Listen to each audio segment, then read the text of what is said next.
질의에서 공정거래위원회가 기술 유용팀을 두고 하도급 거래에서의 기술 탈취에 대해서 적극적으로 대처하려고 하지만 여러 가지 면에서 부족하다라는 이야기를 드렸고요. 이와 관련해서 어떻게 보다 적극적으로 잘 대처할 수 있을지에 대한 개선 방안에 대해서 종감 때까지 고민을 하셔가지고 보고를 해주시기 바랍니다.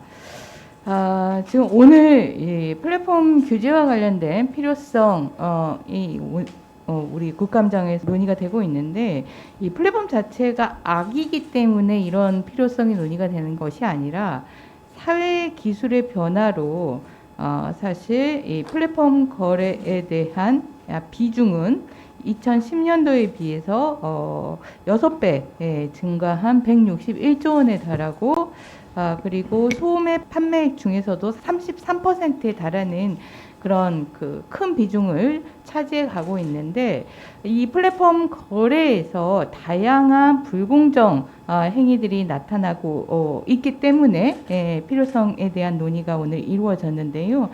판매 수수료 과다나 거래상 지위 남용, 부당한 거래 거절 행위 등 다양한 불공정 행위가 문제가 되고 있습니다. 그런데 이 불공정 행위를 규제하는 것으로 온라인 플랫폼 규제가 초점이 맞춰지는 것이 맞는 것이냐, 이 부분에 대해서는 다른 의원님들도 의견을 제시를 하셨고, 이와 관련해서 공정거래위원장은 제가 보기에는 일종의 정책적인 오기 같으세요. 각국마다 상황이 다르기 때문에 그 규제의 관점이 다를 수가 있다. 우리는 상생에 집중을 할 필요가 있다. 미국과는 달리 구조적인 접근보다는 상생에 집중할 필요가 있다라는 부분을 보이고 있는데, 제가 보기에는 정책적인 오기십니다.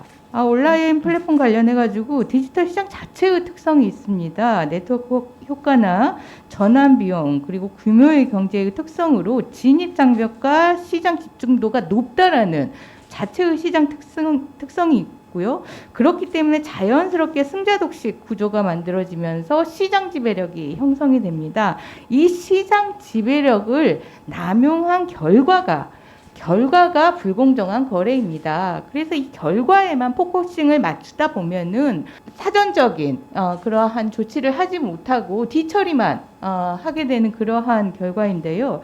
대표적으로 이 반경쟁력 행위 구조와 관련해서 킬러 M&A가 문제가 되고 있죠. 지배력을 유지 강화하기 위해서 인수 합병하는 유형인데요. 우리나라에서도 야놀자에서 이런 행태가 나타나고 있습니다. 야놀자가 플랫폼 사업으로 숙박 사업에 직접 진출을 해가지고 수익이 좋은 숙박업소를 인수하거나 자회사를 설립해서 프랜차이즈 호텔을 운영을 하는 행태를 보입니다.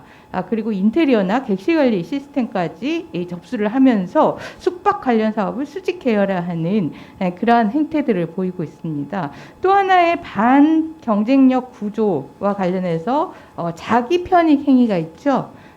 높은 진입 장벽을 유지하고 자신의 지배력을 강하기 위해서 자신의 컨텐츠나 광고를 경쟁 사업자의 것보다 유리하게 배치하는 유행인데요. 네이버에서 이런 행태가 보여지고 있습니다. 부당하게 자사 서비스를 우선 노출하는 그러한 행태를 보이고 있습니다. 그리고 또 하나의 반경쟁력 구조로 이중적 지위가 있습니다.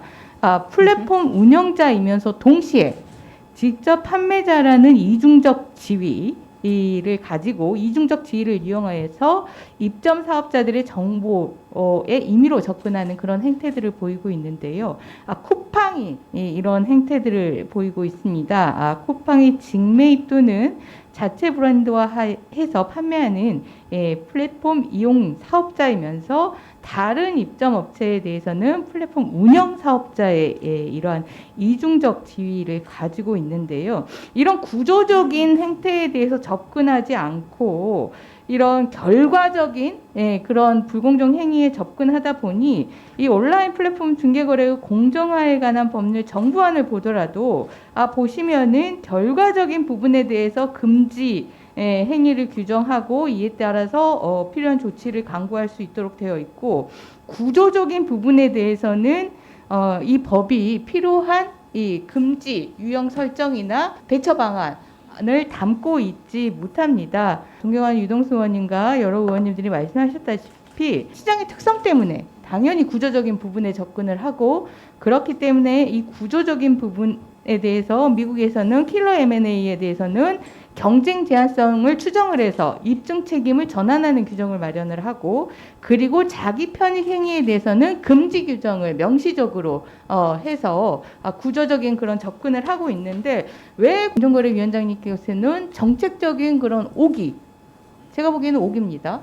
오기로 아니다, 우리나라는 구조적인 접근을 아직 할 단계가 아니다, 그냥 결과, 불공정한 행위 위행으로 나오는 이 결과에 대해서 좀 접근을 하면서 서로 상생할 수 있도록 만들어주면 된다라고 하는데, 이 시장의 특성이 자연스럽게 이게 그 시장 지배력 지위가 쌓여가는 그런 행태로 되는데, 이 부분에 대한 구조적인 관점을 가지고 있지 않고서는 이미 손을 쓰기엔 너무 늦은 상황에서 구조적인 접근을 해야 되는 그런 사태가 다가옵니다. 이 부분에 대해서 좀 왜 그런 고집, 오기를 부리시는지 그 부분에 대해서 좀 설명을 해주시기 바랍니다.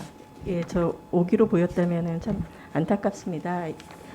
이 부분은 오히려 제가 가지고 있는, 그리고 공정거래위원회가 가지고 있는 이 새로운 산업에서의 혁신과 그리고 역동성에 대한 그러한 고려라고 한번 봐주시면 어떻겠습니까?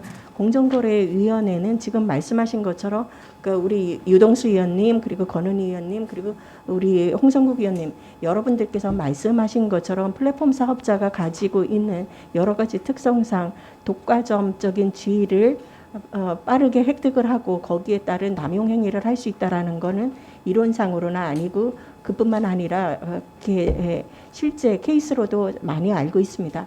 다만 우리나라에서는 아직은 혁신과 역동성이 조금 더 강조되어야 되는 시점이라고 생각을 합니다라고 말씀드리겠습니다.